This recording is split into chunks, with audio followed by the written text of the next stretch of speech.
Hello everyone, સ્વાગત છે આપ સૌનું ટાર્ગેટ જીપીએસસી યુટ્યુબ ચેનલમાં. મિત્રો, ખાસ આપણી સિરીઝ ચલાવી રહ્યા છે તમારી માટે રોજ સાંજે 6:30 વાગ્યે. એક પણ વિડીયો ચૂકશો નહીં, કારણ કે તમારે માટે ઇતિહાસ, વારસો, ભૂગોળ, બંધારણ, બરાબર, બધા જ તમને અમે સેશન ચલાવી રહ્યા છે તમારી માટે. તમે ડેફિનેટલી લાભ લો. તમે એક પણ વસ્તુ તમે ચૂકશો નહીં. ઓકે, આપણે ભારતનો ઇતિહાસ જાણવાના સ્ત્રોતો ટોપિકની ચર્ચા કરી રહ્યા હતા અને છેલ્લે આપણે સાહિત્ય જોયા હતા. ભાઈ કયા મહાનુભાવ દ્વારા કઈ કૃતિ લખવામાં, એમાં શેનો ઉલ્લેખ છે, એની બધી વાતો કરી ગયા હતા. બુકના દર્શન કરી લઈએ અને પછી સ્ટાર્ટ કરીએ. જય શ્રી શ્યામ. મારું નામ હર્ષલ જૈન અને 7 વર્ષ કરતા વધુ ટીચિંગ એક્સપિરિયન્સ, હિસ્ટ્રી અને મેથેમેટિક્સમાં 7.5 વર્ષ કરતા વધુ teaching experience, reasoning, constitution, art and culture of ગુજરાતમાં છે અને GPSC, STI, prelims exam clear છું અને અન્ય નીચેની એક્ઝામિનેશન બેંક પીઓની અને અન્ય તલાટી જીએસએસબી ની એક્ઝામિનેશન મેં ક્લિયર કરેલી છે. સરળ પાઠશાળા એપ્લિકેશન ડાઉનલોડ કરી લો, કારણ કે આપણી આ સરળ પાઠશાળા એપ્લિકેશન છે. એના પર તમને free test, paid test, free course, paid course, free PDF બધું મળી રહે છે. તો આપ લોકો ડેફિનેટલી એનો લાભ લઈ શકો છો. સાથે અમારી એપ્લિકેશન ફેનકોલને ડાઉનલોડ કરો, કારણ કે અહીંયા તમને ભાઈ તમામ પ્રકારની તૈયારી થઈ શકે છે. તમારા તમામ પ્રકારના ગાઈડન્સ અમે તમને અહીંયા આપી રહ્યા છીએ, તો તમે ડેફિનેટલી લાભ લો અહીંયા. બરાબર, ફેનકોલ એપ્લિકેશનમાં તમારા ડાઉટ સોર્ટ આઉટ કરે છે, 1-to-1 doubt sort out without taking any charges.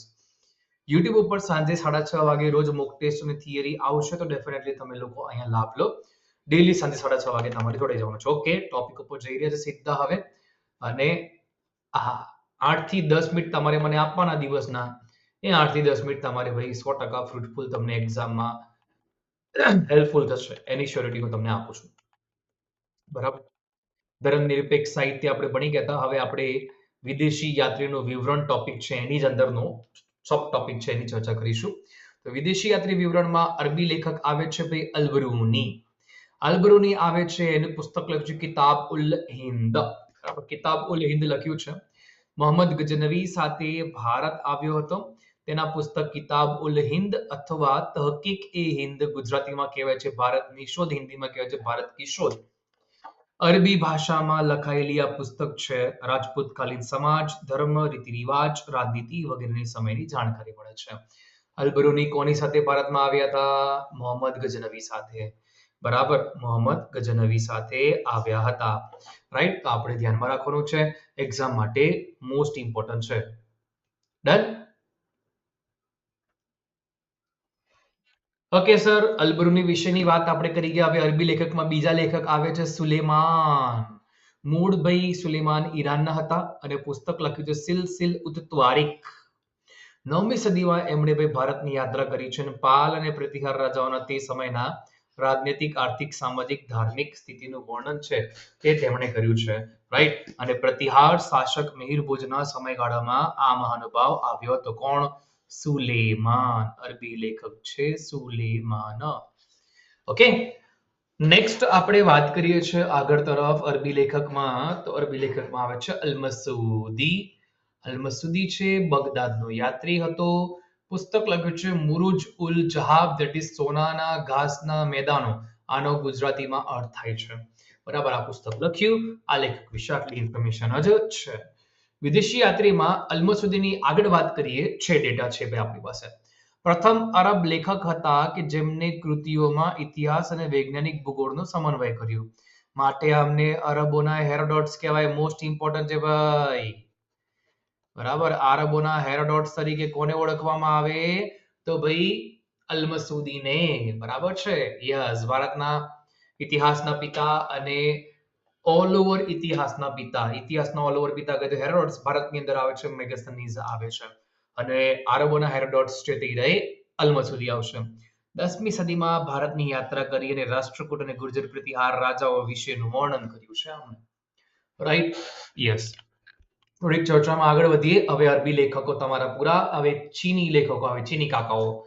તો ભાઈ ચીની લેખકમાં સૌથી પહેલા આવે છે ફાહિયાન. ચીની લેખકોનો આવવાનો ક્રમ છે ફા, સી, હુઈ. તો ફા ઉપરથી ફાહિયાન, બરાબર છે. પછી સી ઉપરથી સંગુયાન, પછી યુ ઉપરથી યુનેત્સાંગ, બરાબર. આ ચાઇનીઝ જ લખું છું અને ઈ ઉપરથી ઇત્સિંગ, બરાબર. તમે સમજો, વર્ડ સમજવાનો તમને આઈડિયા આવી જશે. એને પુસ્તક લખ્યું ભાઈ ફક્કી, બરાબર. આ લખ્યું છે, લખાણ. એને કહેવાય બુદ્ધના દેશનો અહેવાલ. ચંદ્રગુપ્ત બીજાના દરબારમાં 5મી સદીમાં આવ્યો હતો. દરબારમાં 5મી સદીમાં ગુપ્તકાળની સામાજિક અને રાજનૈતિક જાણકારી મળે છે ફાહિયાનના સમયગાળાની અંદર. Okay, Fahien. પછી આવે છે ભાઈ નેક્સ્ટ સંગયુન કાકા. સંગયુન કાકા આવે છે તો એક બૌદ્ધ સાધુ કે જેમણે 518 ઈસવીસનમાં સાધુ હુઈ ફેંગેન્સ, બરાબર, સાધુ હુઈ ઝેંગ ફાલી અને ઝેંગ ફોઝ સાથે ભારતનો પ્રવાસ કર્યો. સોંગયુન મૂળ ચીનના દુનહુઆંગના હતા. 518ના વર્ષમાં તેમણે વેઈ રાજધાની લુયોઆંગ છોડીને 522ના શિયાળામાં 117 મહાયાન બૌદ્ધ ગ્રંથ સાથે તેઓ પાછા ફર્યા. બરાબર, આટલા બધા આપણા પુસ્તકો ભેગા લઈ ગયા. હવે વિચાર કરો 116 મહાયાન ગ્રંથો છે તે પોતાની સાથે લઈ ગયા. ઓકે સાહેબ, સંગયુન ડન છે. નેક્સ્ટ, ઓકે, સંગયુનની આગળ વાત કરીએ. ઉત્તર પશ્ચિમ ભારતમાં સ્વાત ખીણની મુલાકાત લીધી અને ગાંધાર રાજવંશનો અહેવાલ આપ્યો. સંગયુન જેટલા પણ ચીની આવ્યા એ બધા પોતાની સાથે અહેવાલો લઈ ગયા છે. બૌદ્ધ ધર્મની હસ્તપ્રતો ભેગી કરી જાય, કાં તો કંઈક ને કંઈક ચોપડીઓ ભેગી કરી જાય. યુનેટ સંઘ તો ઘણું બધું લઈ ગયા, બરાબર, ભારતમાંથી તો. ઓકે, ચીની કાકાની આગળ વાત કરીએ. નેક્સ્ટ, યુનેટ સંઘ મહાનુભાવ. પુસ્તક લખ્યું હતું સીયુકી પશ્ચિમના દેશનો અહેવાલ. નાલંદા વિશ્વવિદ્યાલયના કુલપતિ આચાર્ય શીલભદ્ર હતા જ્યારે તે અહીંયા ભણવા ગયા હતા. યાત્રાળુઓના રાજકુમાર તરીકે યુનેટ સંઘને ઓળખવામાં આવે. હર્ષવર્ધનના દરબારમાં 7મી સદીમાં આવ્યા હતા. બરાબર, ધ્રુવસેન બીજાના સમયગાળામાં આવ્યા તેવું પણ કહી શકાય, કારણ કે ધ્રુવસેન બીજો હર્ષવર્ધનના સમયગાળામાં હતો ગુજરાતની અંદર. મૈત્રકરંશનો રાજવી. સૌપ્રથમ ભારતીય રાજ્ય કપિશામાં પહોંચ્યો હતો આ મહાનુભાવ. નાલંદા વિશ્વવિદ્યાલયમાં અભ્યાસ કરી 613 જેટલા બૌદ્ધ ગ્રંથ ભેગા કરીને ચીન લઈ ગયો, ઉઠાઈને લઈ ગયો ભાઈ. તેના વર્ણનમાં હર્ષવર્ધનના સમાજ, રાજનીતિ, ધર્મ અને અર્થવ્યવસ્થાની જાણકારી મળે છે. Right, yes. નેક્સ્ટ વાત કરીએ ઇત્સિંગની, તો 7મી સદીના અંત ભાગમાં ભારતમાં આવ્યો. ગુપ્તકાળ પછીના સમાજ, સંસ્કૃતિ, ધર્મની જાણકારી મળે. ઇત્સિંગ તેમનું પ્રખ્યાત પુસ્તક ભારતમાં પ્રચલિત બૌદ્ધ ધર્મનું વર્ણન અને મલય દ્વીપ સમૂહ લખ્યું હતું. આ પુસ્તક લખ્યું છે ઇત્સિંગે. ભારતમાં કાગળનો ઉપયોગ એણે જોયો, બરાબર, ઇત્સિંગે. અને તેના પુસ્તકમાં જયાદિત્યના વૃત્તિસૂત્રનો ઉલ્લેખ છે. નાલંદા વિશ્વવિદ્યાલય અને વિક્રમશિલા વિશ્વવિદ્યાલયની એણે મુલાકાત લીધી હતી. કોણે? ઇત્સિંગ કાકાએ. નેક્સ્ટ, રોમન લેખકમાં જોઈએ તો હેરોડોટસ આવે. એની પુસ્તક હિસ્ટોરિકા. હેરોડોટસને ઇતિહાસના પિતા કહેવાય છે. પુસ્તકમાં ભારત અને ફારસના સંબંધનું વર્ણન જોવા મળે છે. As simple. પછી રોમન લેખકમાં ટેસિયસ ઈરાનનો રાજવૈદ્ય હતો. ભારતના સંબંધમાં તેનું વિવરણ કથાઓ આધારિત હોવાથી અવિશ્વસનીય છે. મેગેસ્થનીસ કાકા આવ્યા તો ભાઈ પુસ્તક ઇન્ડિકા, ભારતીય ઇતિહાસના પિતા, જે રીતે વાત કરીએ. સેલ્યુકસ નિકેટરનો રાજદૂત હતો અને તેને ભેટ સ્વરૂપે આપ્યો હતો મૌર્ય ચંદ્રગુપ્તને. અને ચંદ્રગુપ્ત મૌર્ય દરબારમાં મૌર્યકાળના વહીવટની સામાજિક આર્થિક વ્યવસ્થા, પાટલીપુત્ર વિશેની જાણકારી મળે છે. ટોલેમી નેચરલ જીઓગ્રાફી પુસ્તક, 2જી સદી સુધીની વિશ્વ ભૂગોળની જાણકારી મળે. પ્લિની નેચરલ હિસ્ટોરિકા પુસ્તક છે, લેટિન ભાષામાં લખાયેલું પુસ્તક. 1લી સદીમાં ભારત અને રોમ વચ્ચેના વેપારનો વિસ્તૃત અહેવાલ છે. ભારતીય પ્રાણી, વૃક્ષ, ખનિજ વગેરેની જાણકારી મળે છે. અજ્ઞાત લેખક પેરિપ્લસ ઓફ ધ એરિથિયન સી ઈસવીસન 80માં હિન્દ મહાસાગરની યાત્રા પર આવ્યો. ભારતીય બંદર અને આયાત નિકાસમાં કરવામાં આવતી વેપારી વસ્તુની જાણકારી મળે છે.